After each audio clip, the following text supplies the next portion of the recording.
right. Hi, everybody. Welcome to another Mando Lessons Live. I am Baron Collins Hill, your host of Mando Lessons. Looks like we've got a bunch of great folks here in the chat.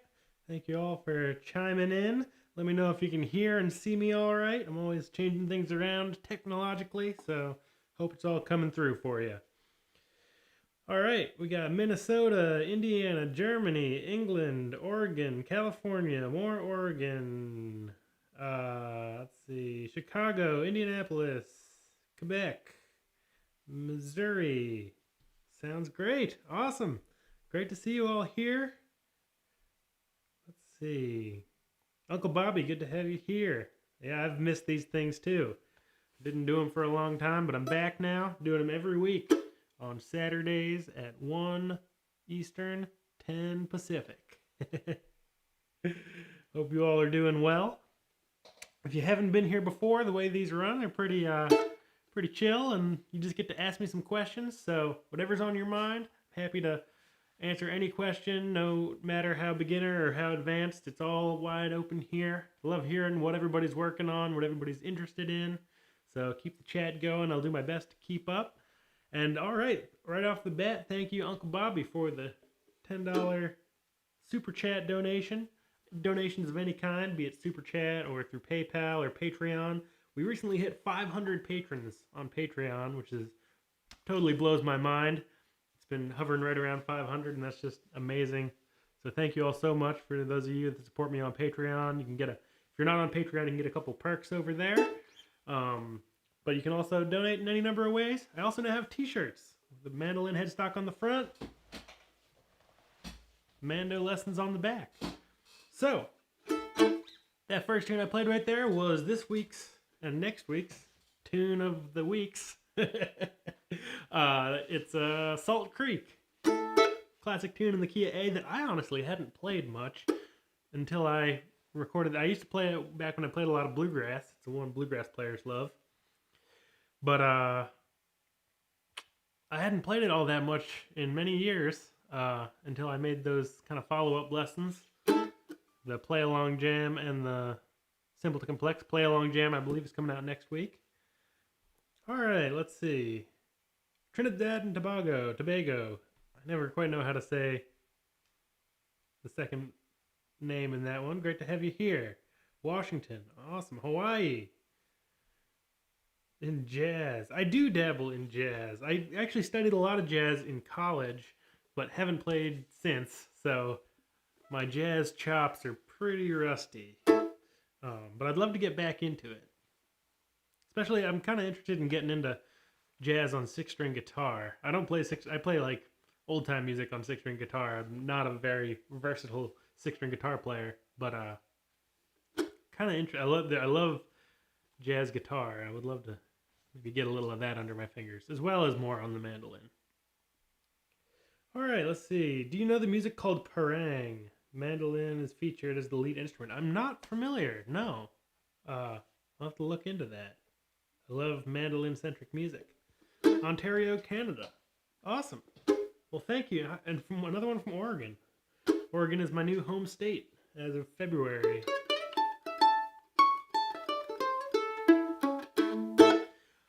Alright, so if you got questions, throw them out there.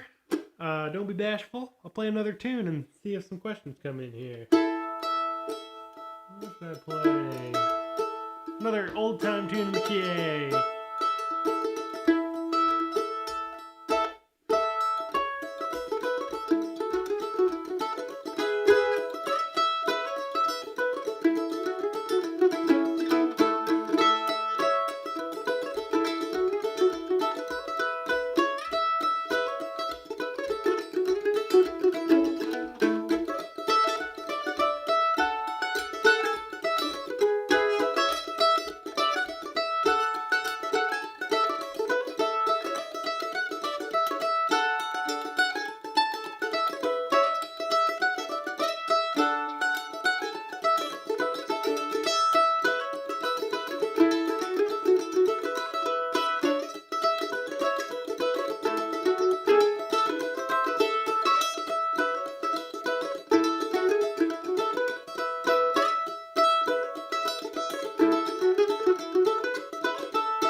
Another A tune in the key, old time tune in the key of A, or an A tune that is an old time tune. That one is called. Uh-oh, it's gone out of my head. I hope somebody can back me up here.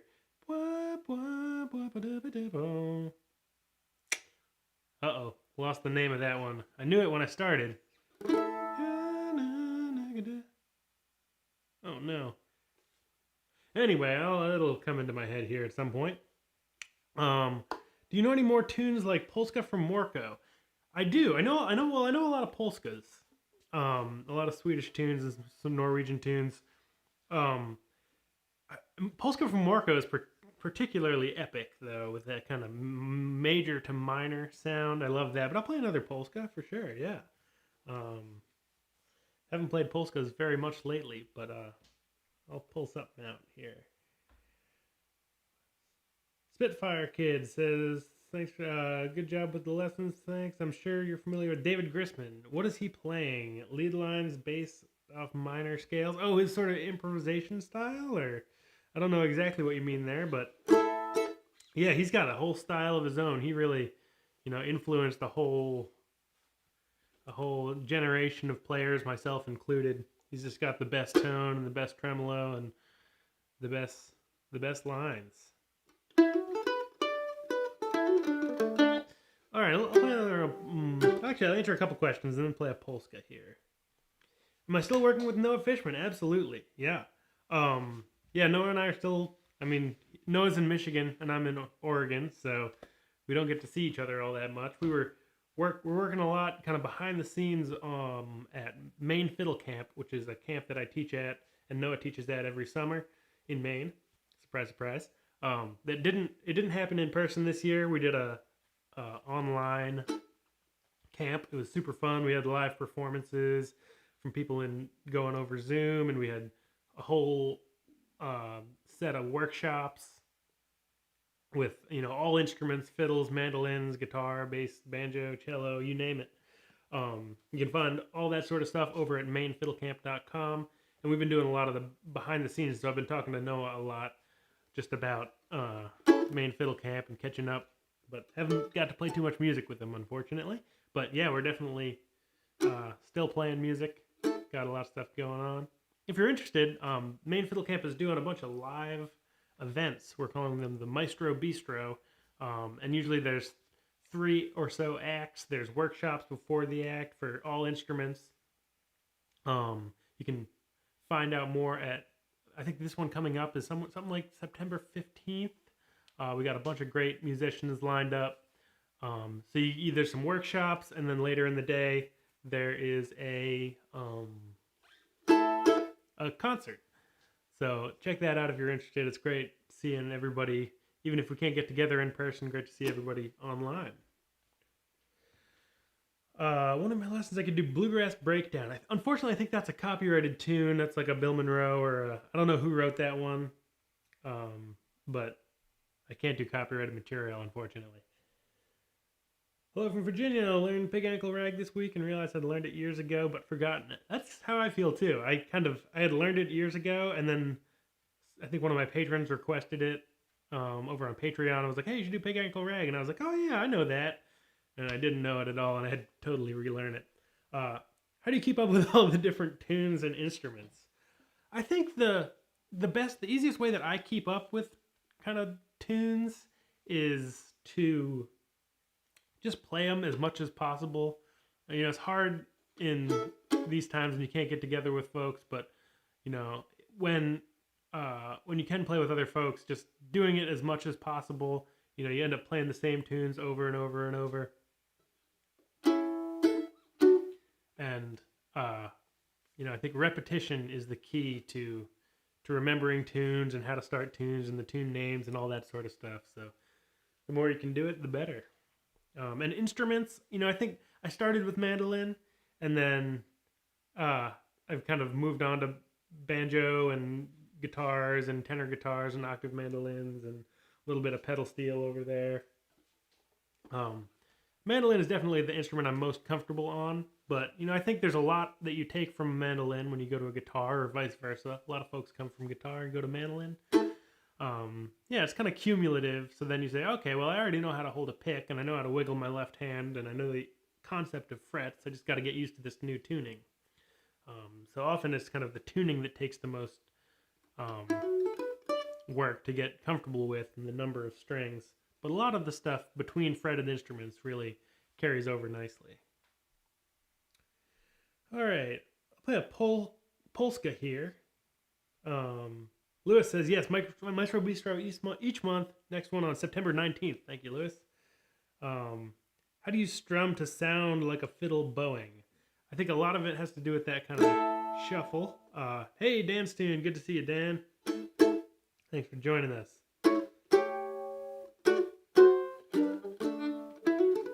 Awesome. Alex just did his first Zoom jam yesterday. All right, so I'll play a Polska here. Here's one, Eklunda number 3. No, it's Polska from Warko.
Another Polska, much happier tune than Polska from Warko, but Eklunda number 3, I believe, is the name of that one.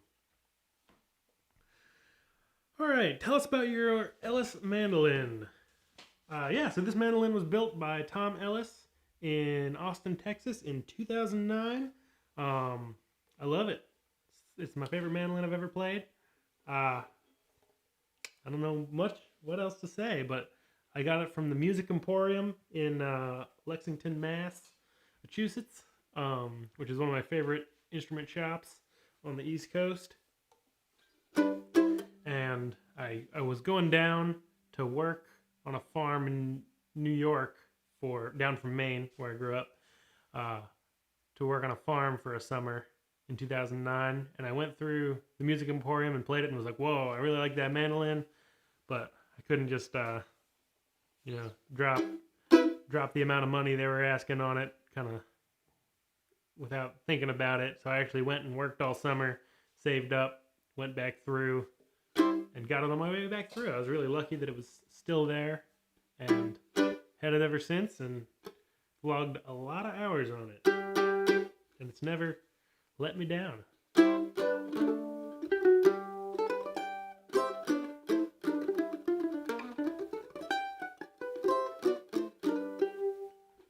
And then Lewis, I saw, I'm going to jump down here, says, restrung the Weber this week and left the grommets off to see if there was a difference. Yeah, so I've got these, zoom back in, got these little grommets here. A little hard to see, I'll get them in the light there. Little rubber grommets, I've got them up with a headstock too. Probably a little hard to see up there as well. But there we go. They just kind of keep it so you don't get that ringing sound. Sometimes that ringing sound is nice and it adds a sort of natural reverb to the instrument. But I tend to like to kind of deaden that sound down and just get the sound between the bridge and the nut. It kind of mellows it out a little bit and kind of focuses the sound in. It can be slight or more pronounced depending on the instrument. But I like the sound for the most part. All right, let's see. Catch up with the chat here. One question, is there a particular order? This is a question I get a lot. This is from Brogue or Bro. I don't know how to say your screen name there, but is there a particular order of which tunes a beginner should learn? So yeah, I get a lot of questions thinking like, oh, like I've just done your beginner series. What do I do next? And the way I've got it, the way I sort of, you can run through my lessons and my YouTube channel and my website however you want. The way I imagine it being used is if you're brand new to the mandolin, you get through the beginner series, and then you can go, what I recommend is just going right for tunes, like the question asker bro said. And go for beginner tunes. You can sort my tunes in a bunch of different ways. You can sort by difficulty, by key, by genre, by tune type, whether it's a jig or a reel. And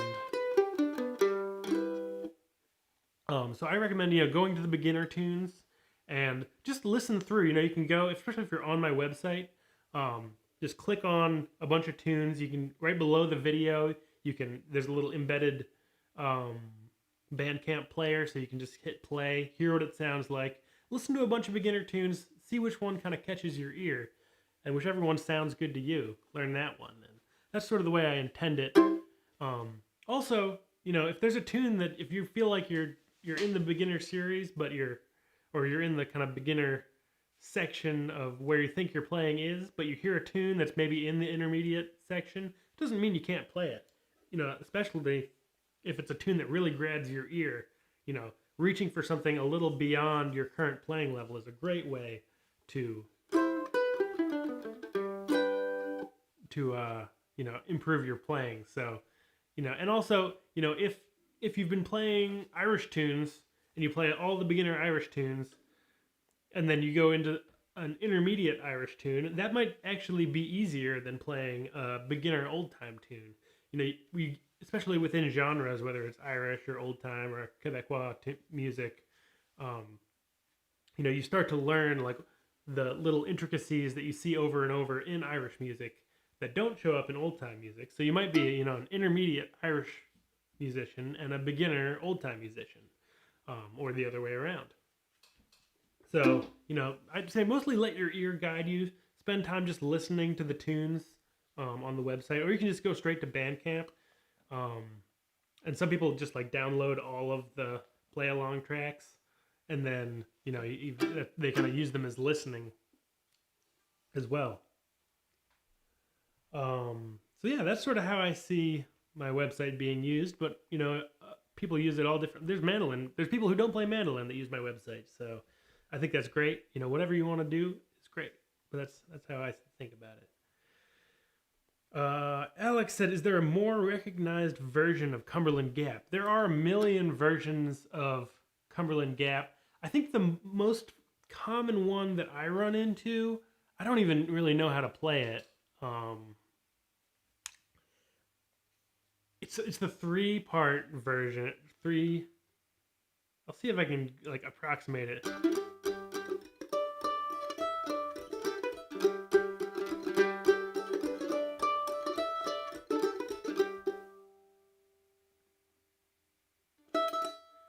Or maybe it's even in D. I don't know. It's a 3-part version, and like the second or the third part goes to the 4 chord. I can't really remember what made what.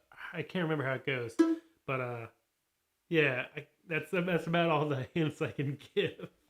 Yeah, there's so many versions of that tune that I know a couple random ones, but I don't actually often play the one that I think of as being more like the most recognized and the most uh, regularly played in jams. And it'll also depend on where you live and what the particular players you're playing with like to play. A blues in G, I can do a little bit of that. Red-haired boy is pretty Kathy. I don't know what that means, but I'll take it as a compliment. uh, what is your opinion on a banjolin for Irish or jug band music?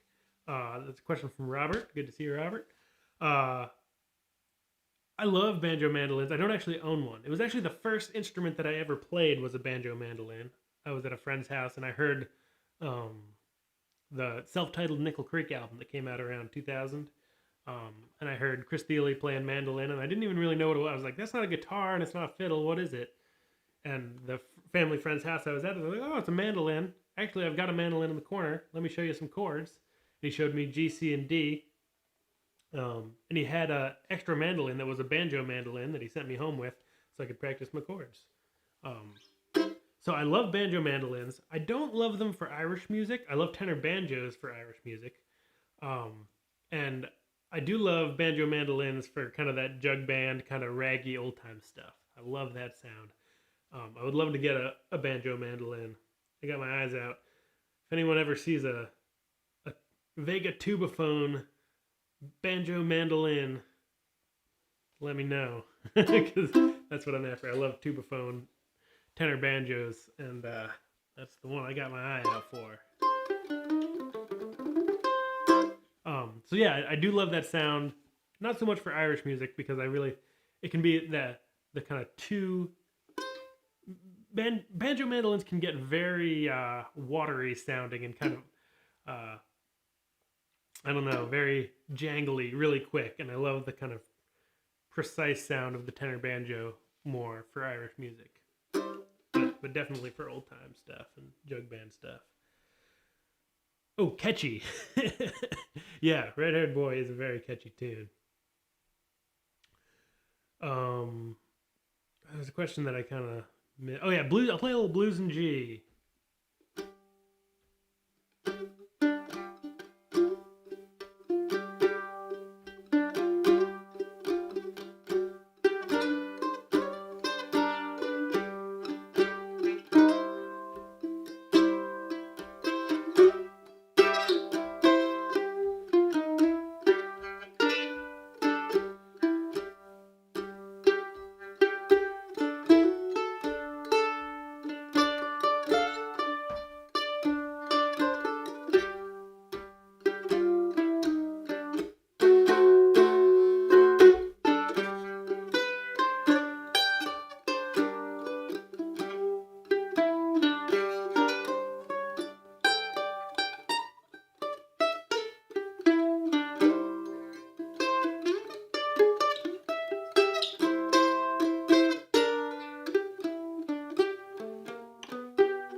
and G for you. Nothing in particular. All right, all kinds of folks from Oregon here. Richard from Albany, good to have you here. All right, Andrew, thank you so much for the super chat. Says, glad to see some normalcy returning. Me too. Yeah, hope you're safe and healthy as well, Andrew. Have you tried the new standard tuning on 6-string at all? C, G, D, A, E, G. I've not. Because it's pretty much like a octave mandolin with a low C and a high G. I've definitely thought about it. I do have a Cittern. I found a cheap Cittern out here recently. That's a lot of fun. So you can tune it a bunch of different ways. I tune most of my octave mandolin family instruments G, D, A, D to get kind of more of a droney sound with the high D. So I actually tune my Cittern D, G, D, A, D. And actually I did kind of, I don't know if I invented it, but I came up with what for me made most sense, this 6-string tuning with a little short scale. It was like a 23-inch scale 6-string guitar that I had for a little while. And it was, again, the middle 4 were G, D, A, D, and I had a low D on it. And then I also had a high A. Because it was short scale, I could really kind of bring that what would be the high E way up to an A. And I needed special gauges of strings. Don't just go trying to tune up to an A. So yeah, I do like that. I kind of, in terms of 6-string stuff, I'm often more trying to kind of find the balance between like a dadgad tuned guitar and a kind of bouzouki sound.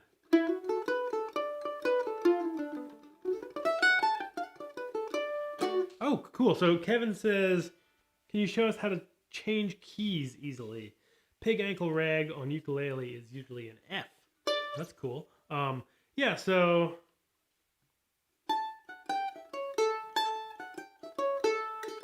this will be a little challenge for me because I'm, going from A to F is quite a, or is it D?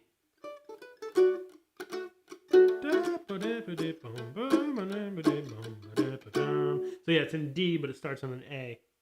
So one thing you could do is just go D, E flat, E, F. So if you're starting, you would go.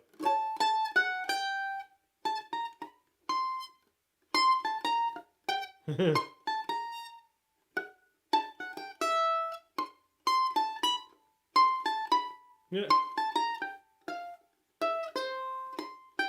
There we go.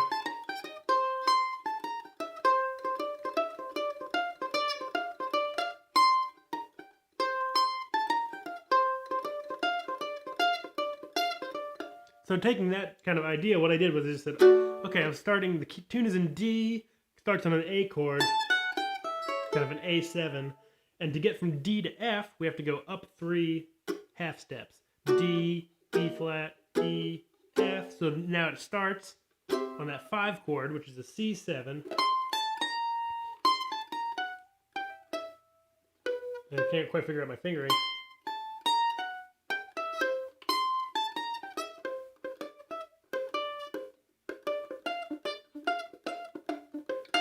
So there's a couple different places you can play it, but the general idea is, you've got that first phrase, and you have to take that up 3 half steps.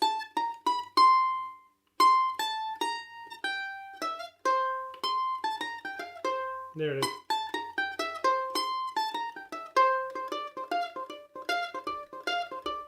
So you start on the 8th fret, and you have 8, 5, 6, 3, 7, 3. Is that little C7 phrase? Yeah,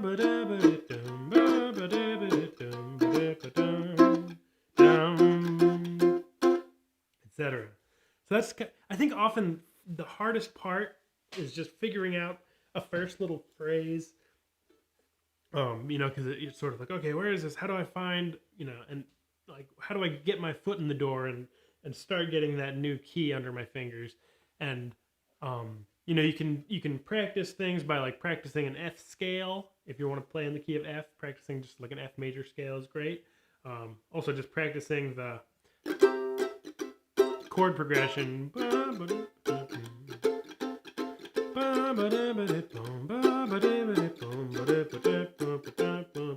etc. And then finding those first couple notes. And then often, once you've kind of got your foot in the door with having a general idea of the scale, of the chords you need to play, and that first phrase, a lot of the other parts will just kind of fall into place. That said, another option is you can use a capo. So you could, you're playing in D, starting on an A chord. You just put a capo on the 3rd fret, and then play in D, and it'll come out in F. Robert says, try to find the Jim Kweskin albums from before you were born, and you're gonna see the appeal. I love Jim Kweskin. My dad is a big Jim Kweskin fan, so I love that stuff.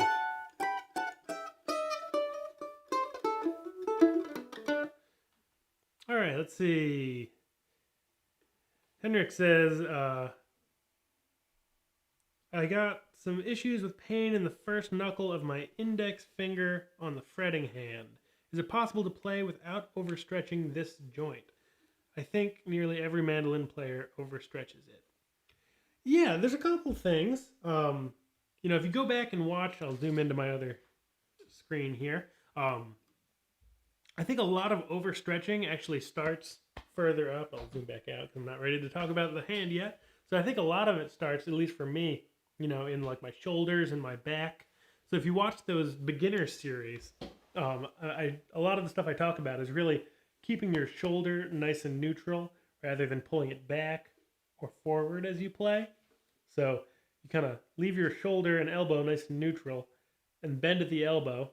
So gravity's kind of taking all the work right until here, so you're just as relaxed as can be. And then the mandolin falls into where your hand is rather than having the mandolin here and kind of pulling going for where the mandolin lands with your arm. You want to have your arm where it's going to be, drop the mandolin in. Now we can go to the other screen. And then you get a nice relaxed elbow and shoulder, and put your hand in a nice spot. So what that can also do is it just kind of, you also want your wrist to be nice and straight through here. And then my pointer finger really doesn't do a whole lot of stretching at all. I think balancing the amount of stretch between all 4 fingers. So a good exercise I like to do is pointer finger on the 2nd fret, pinky on the 7th fret, and try to get those 2 without having to feel like you're doing too much stretching. And a lot of that, again, goes down through the shoulder and elbow, wrist. And if you're nice and relaxed and can get your hand in just the right spot, even if you don't have the biggest hands in the world, getting that little stretch down is about as much as you ever need to stretch. If that's too easy, you can go to 8th. But for the most part, most of the stretching, my pointer finger rarely does too much stretching. My middle finger does a tiny bit. My ring finger does a tiny bit more. My pinky does a little bit more than that. So kind of as you go down the fingers, there's a little more stretching in each one. Hope that's helpful. It's definitely a process, like working on technique is totally like a lifelong process. I've been playing for 20 years now, and I'm still thinking about technique every day. Kevin asked, do you play Irish tenor banjo? I do. Yep, I often, I would go to an Irish, and I will once sessions happen regularly around here again. But when I was in Maine, pre-corona, I would go to an Irish session every week and play tenor banjo. I love that sound. Mark says, I play traditional Irish music. I'd like to improve my volume. Trying a heavier pick, but I actually find it's more difficult to get a strong and clean sound with it. Any tips? So, I've got a couple tips, yeah. I'm going to get a pick real quick. Oh, that's not actually the one. So, when I play Irish music on the mandolin in like an Irish session, I often use a thinner pick. So this is the pick that I use most of the time. It's a 1.5 millimeter big triangle.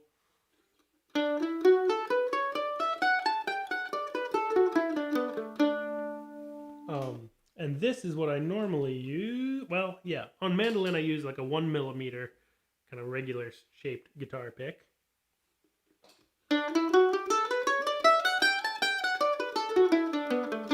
And that's kind of a little bit brighter and can cut through a little bit more. It's also just a little bit more kind of traditional of an Irish sound to my ears anyway. I also often will play an oval hole mandolin.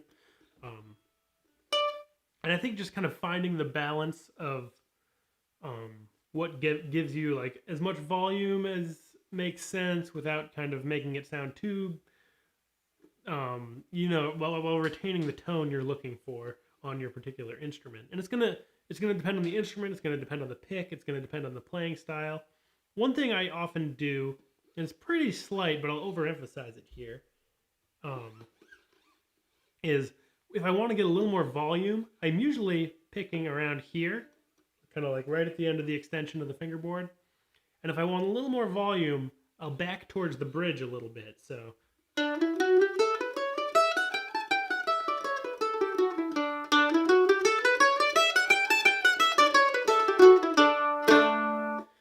And it does a couple things. It's a little brighter of a sound, a little punchier, not quite as warm.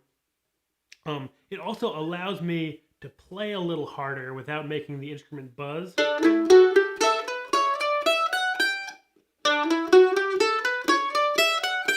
Kind of pushes back against me a little bit. Hopefully I didn't blow out anybody's eardrums there. So yeah, experimenting with that angle, or not the angle, but the position on the neck that you're picking can do some. The angle of the pick against the strings, whether you're flat 2, go back to the close-up, kind of playing flat 2 or having a little bit of angle. I talk a lot about that in my beginner series. A lot of it is, what was I gonna say? Just kind of experimentation and figuring out how your mandolin responds to different picks. So you're doing the right thing, just kind of keep it up. There is also just a fact that mandolins are only so loud, and that's often why I'll play a tenor banjo in an Irish session, because for some reason mandolins, they can be really loud, but in an Irish music setting, you get a couple fiddle players, a guitar, a concertina, an accordion, and mandolins just somehow fall into the back of the sound, and that's not necessarily a bad thing. Even if you can't really feel like you're hearing yourself within the group, as long as you can hear yourself enough not to be like overplaying and hurting yourself, it does add to the sound. One thing to keep in mind especially with the mandolin, they really project forward and not so much up toward you. So when you're playing, you're not really hearing, all the sound is going kind of straight out, and you're not hearing the full volume of what you're playing.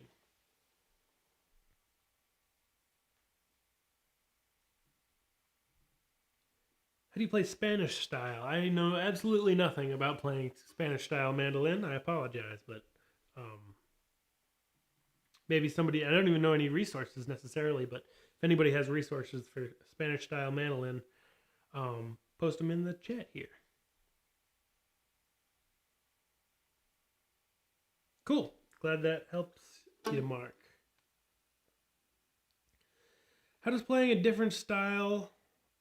playing style differ between Irish tenor banjo and octave mandolin? I think two things. One, the technical side of it can be somewhat similar, because especially with the left hand, you've got a longer scale length, so the fingering's a little different. But at least for me, Irish tenor banjo is all about being like loud and punchy and percussive, and not so much about sustain and warmth. Whereas an octave mandolin for me, it has so much sustain and so much warmth and kind of depth to the sound that I try to accentuate that sound on an octave mandolin. I'll do a little demo here.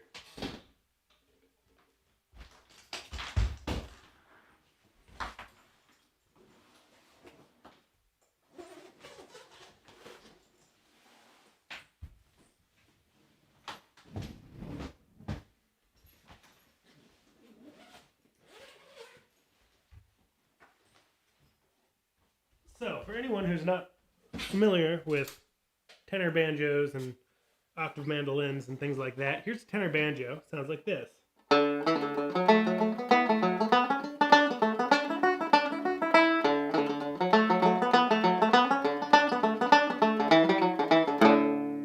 So it's very punchy, very loud and percussive. You get those triplets.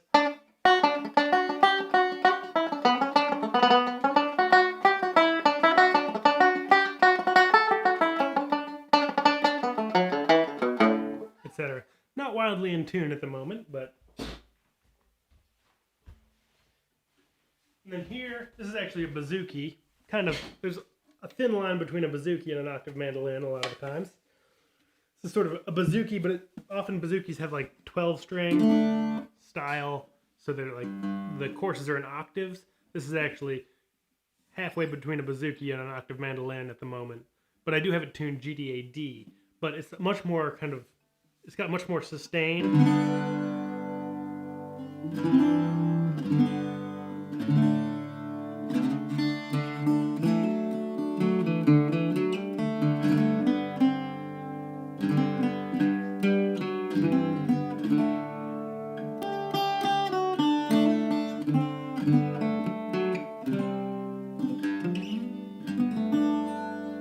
It's much kind of warmer sound, a little more shimmery. So I just try to like play to the strengths of each particular instrument. You know, banjo is very loud, percussive, punchy. Octave mandolin, warmer, more sustain.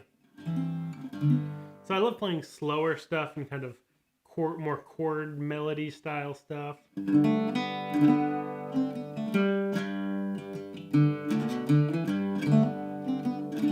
Even like, you know, what would be a fast old time tune. Shove that pig's foot a little further in the fire. You take it slow and play some chords underneath it.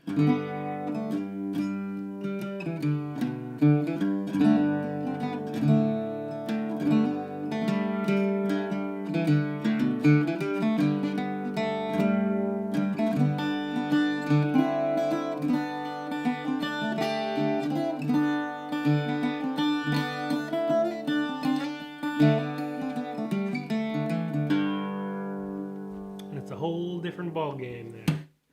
But it's a little foray into the larger mandolin family world. Alright. What do we got here? Hope that was helpful. Okay, let's see here. Alright, hi from Buenos Aires, Argentina. Thanks for joining us. Sawyer asked, what was the first song you learned on the mandolin? That's a good question. I don't really remember exact. I know a couple of the first. I remember the first fiddle tune I ever heard, kind of consciously, was a tune called "Smash the Windows," which is an Irish tune. And I cannot. That's not it, but it's a Irish jig, I think in the key of D or G, kind of pretty straight ahead tune. The first tune I really don't remember what the first tune I learned was. I know early on I learned "Turkey in the Straw,"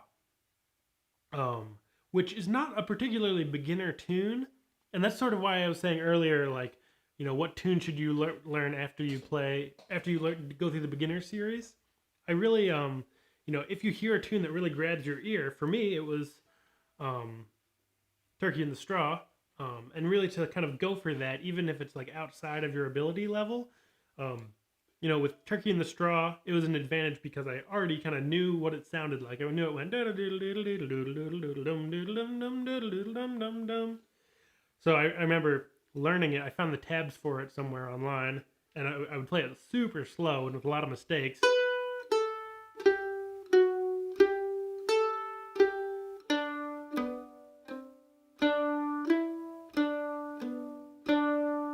You know, it's probably slower than that and much sloppier because I was still getting all the basics under my fingers. But I pretty much only played "Turkey in the Straw early in my playing, probably for like 2 months straight. That was the only, like, one of the only tunes I would play, one of the only tunes I knew, and just kind of worked on getting speed up.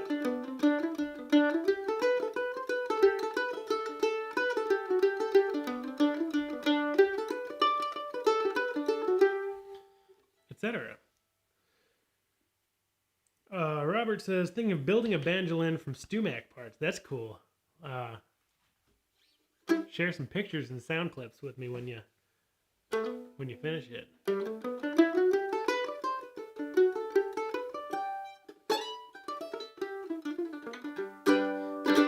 Cool. I think I've got all these questions answered here, but if I missed your question, throw it back in there in these last few minutes here, and I'll make sure to get to it. Play another tune here. I'll play an Irish tune after that old-timey intro. I'll play that tune I was just playing. I don't think it's on my website. It's called the Cararo. It's a little hard to say. Cararo. A lot of R's in a row.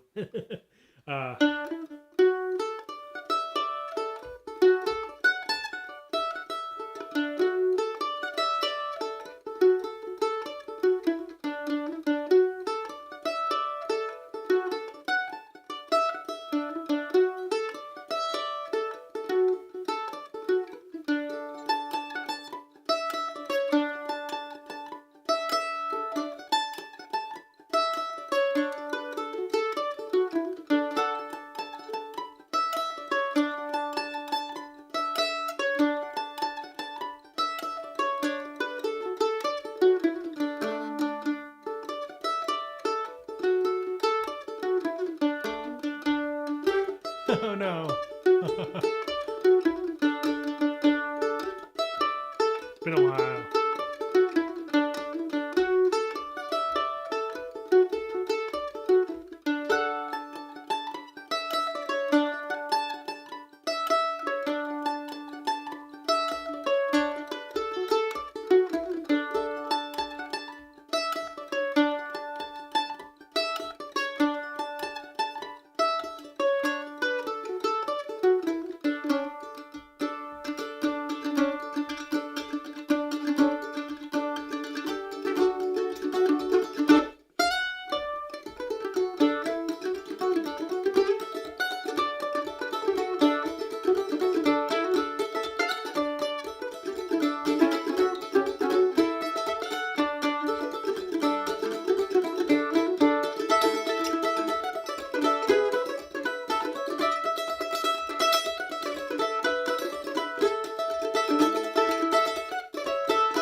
Got a little funky at the end there. But that was for Lewis there. Flop-eared mule after a fairly sloppy version of the Cararo jig. All right, let's see. I got a couple questions. Glad to see it. Let's see. Shelly says, beginner having hard time getting a good sound that isn't buzzy. Any tips? You know, when you're first starting out, it's really just kind of spending time with the instrument.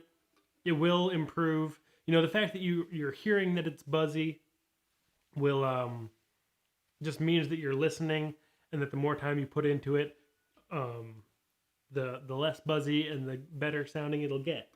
I think working on whether it's slow scales or slow tunes, just playing so slow that all the notes, it's less about the musicality and more about just really getting a good sound out of the instrument. If you're playing flop-eared mule,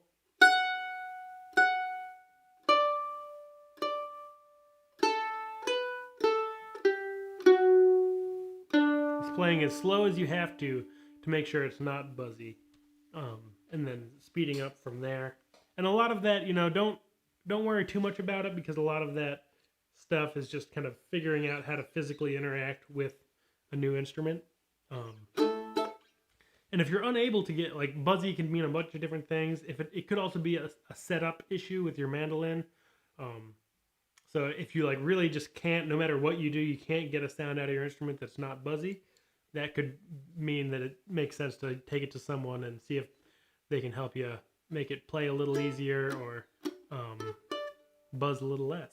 But I think in general, just kind of the buzzes of playing mishaps are totally common and go away the more you play.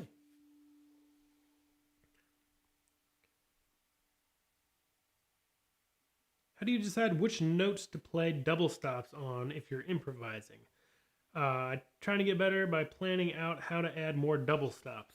I think the most complete answer I can give to that is if you go to the technique and fundamentals section of my website. At the bottom, there's a little series called the double stop series, and I go through.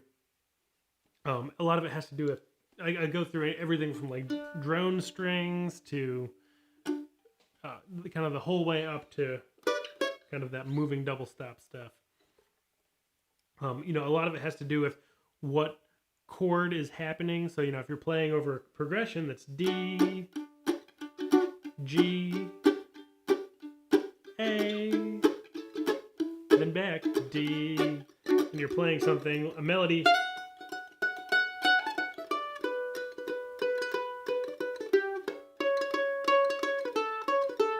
to match that chord progression, you need to play double stop notes that are also within the chord that's happening at any given time. So your first little phrase, you could add a little D on the 5th fret of the A string below it. And then the same thing with, you go to a G chord, your melody goes, and maybe your double stop is that G below on the 5th fret of the D string. And then is your A back to D. And that's kind of, that's a little more notey. So rather than trying to play like an A or an E below on the D string, that's a little awkward. You could play an open E above it. And then back to D is your melody. F sharp is in a D chord below it on the D string. So that's kind of a little bit of theory behind double stops. Uncle Bobby, that's a question that I didn't get to last time. Thank you for the repeat. The technique of emulating the sound of a fiddle bowing. I think the biggest thing you can do is listen to a lot of fiddle players. There's a lot of things that mandolins just can't do that fiddles do, with kind of sustain and slur and things like that. I think a lot of what comes out of your right hand is important to sort of emulate a fiddle player, with like various shuffle patterns, like dum-da-ba-dum-da-ba-dum-da-ba-dum is a very classic folk fiddle sound. So I'm doing something that a fiddle player would do with their left hand, which is slide from the 6th fret to the 7th fret on the D string. We'll zoom in here. So I'm sliding from the 6th to the 7th, or you can hammer on. And with my right hand, I've kind of got this shuffle pattern. Boom, shuffle, boom, chugga, boom, chugga, boom, chugga, boom.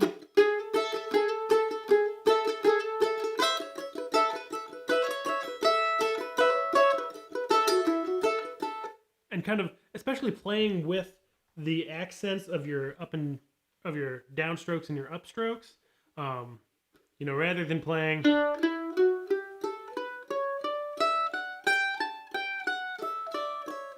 very smooth, try to put more emphasis on your downstroke.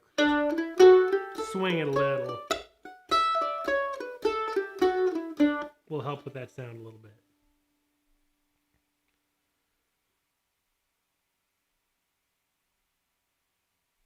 Alright, any tips for beginning incorporating chords and melody bluegrass style? Yeah, start with the melody. Again, watch that, what I was just talking about, the double stop, kind of the entry point to chord and melody at the same time is double stops. So, you know, starting out with the melody, especially the melody of the song in bluegrass, you know, so if it's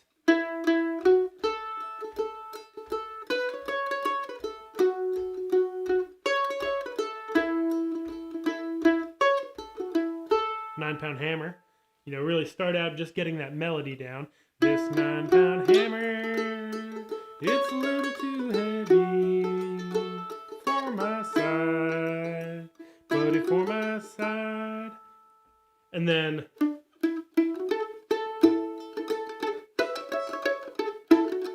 from there you get to build out using that, what I was just talking about, kind of knowing what chord is happening at what given time and knowing some chord tones. But check out the double stop series in the technique and fundamentals section of my website. And also I've got a songs section where I think I even do 9-pound hammer, and I usually build in some double stops and that in a bluegrassy way. Richard from Maryland, good to have you here. Sorry you caught the end, but if anyone, you know, can't catch these when they happen or can't catch the whole thing, you can always come back and watch them later. Lucy, hello. Thanks for joining us. Favorite song to play on the mandolin? Oh, it changes every day. Cool. Richard said, I just got my $50 mandolin dropped off. I would give it a worth of $12.50. It'll make an interesting project. Yeah, that's the problem with the really inexpensive mandolins, is sometimes they can be okay, but you know, I bought a $50 mandolin to make one of my videos, 50 versus 200 versus $5,000 mandolin, and the first $50 mandolin I got, the top was totally caved in on arrival, so it was unplayable and I had to send it back. But there you go. I hope you have fun with your project, and I hope you get to plan some music, Richard. Cool. Glad that was helpful, Ben and Uncle Bobby. Yeah, Bruce Molsky is the best. He's the grooviest fiddle player there is. Ant Mant says, "Are you a professional musician full time?" I am. Yep. So I do this MandoLessons. I put out new lessons every week. This is all kind of run on donation, but it's a big chunk of my livelihood as a musician. So all support is appreciated. And then I also would normally play some contra dances. I teach at camps in the summer. And yeah, so a little bit of live performance, a little bit of recording for projects, either my own or other people's, a little bit of teaching at camps in the summer. Yeah, a lot of self-employed musicians do a little bit of everything, and I would say that's what I do, is a little of everything. Oh, right, Juiced, thank you. I just remembered, we're kind of past our limit now, but back in the day, before these stopped happening for 6 months, we would do the play-along jam. So I gotta head out now, but let's pick one. Put in the chat what tune, I'll pull up the thing so we don't do any repeats. What tune would you like to do a play-along jam live to next week? And then maybe Denise or Lewis, you can also help me make sure we're not doing one we already did. MandoLessons Live.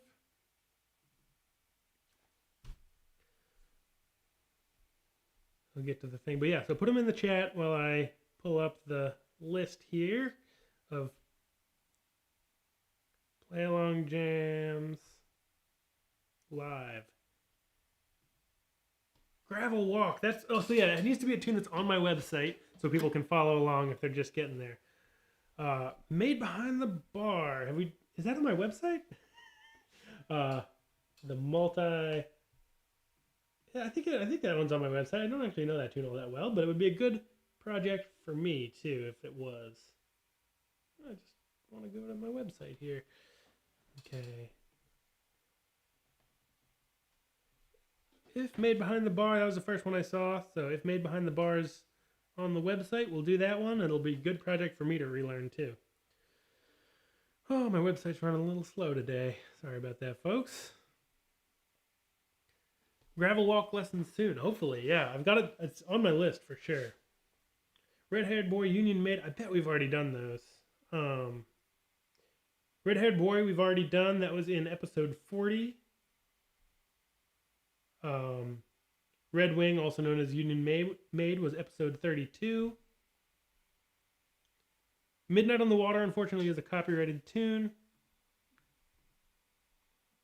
So Made Behind the Bar it is, an Irish tune. It's a great classic Irish tune that lots of people know. Great Irish reel in the key of D. How's this go?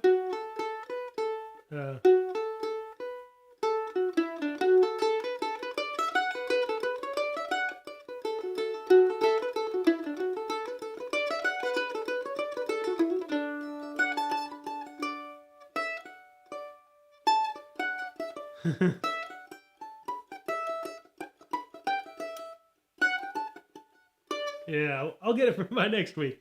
It's on my website, the Made Behind the Bar, classic classic Irish tune. Everybody should know, myself included. So I'll work on it. You can work on it. We'll have a good time. And I'm pretty sure we haven't done that as a play along. Nope. Great. So yeah, if you want to check out what play alongs have happened in past MandoLessons Live, you go to my website and click on the little green button and then do a little scrolling. You can find the MandoLessons Live index of tunes and also the, what is it called? The episode guide. And you can, Denise puts that together, and it really makes these much more accessible because you don't need to just randomly pick one and see what happened. You can search for particular topics. Thank you all so much for tuning in. Thank you so much for all the super chats and PayPal donations. Really appreciate it. Helps me keep putting things out and keeping the website going. I hope you're all well. Hope you all stay well. And I'll see you next week for Made Behind the Bar. Alrighty. Bye-bye.